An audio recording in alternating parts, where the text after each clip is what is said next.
안녕하세요, 김탁순 고객님. I'm sorry, you kind of surprised me. 예약 시간보다 조금 I 일찍 kind of expected 오셨네요. it to be dead today, but 미스 코리아 I'm sorry, you found me a bit 화보 fluffier than 촬영 I 때문에 might 긴장이 normally 많이 otherwise 되신다고요? be. 걱정하지 마세요. Normally I'm a bat, but you know, magical bookstore, you never really know what you're going to be in the day today. 같이 오신 분은 누구세요? If you mind getting help for a skunk, it's all right. 닮으신 걸 보니까 I know some people can be a bit put off 어머, by the stripes. But, 동생분이시라고요? I promise I don't smell. Well, okay, not exactly true.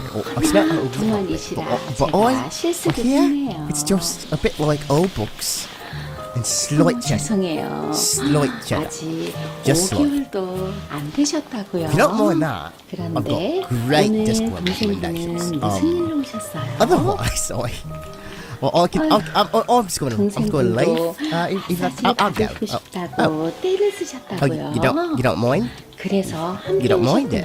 오셨구나. Well, 동생도 if you don't 잘 mind it, 챙기시고 I could 떡순 stick 고객님 around and make a couple of 느끼지만 suggestions 마음이 and tell me. 하고 예쁘신 것 같아요. Try my best. 역시 자매가 Anyway, this way. Come. Well, that's what I like about Discworld, you see. It's a 동생분은 satire 마사지 안 with 끊어주실 teeth. 거라고요. Like, it takes the fantasy tropes that we're all used to, and then it kind of 짠까지는 says something with 아니네요. them, something important. And 네, oh, 그럼 I'm sorry, I'm 동생분은 rambling, 저희 aren't I? 샵 소속 놀이방에 goodness. 모셔놓도록 You know, get me 할게요. started, and I'll just go on the whole 떡순 day. 고객님은 헤어 디자이너 김구도 Thanks for 원장님께서 spending some time. I appreciate it. Whenever I'm in this forum for an extended amount of time, you know,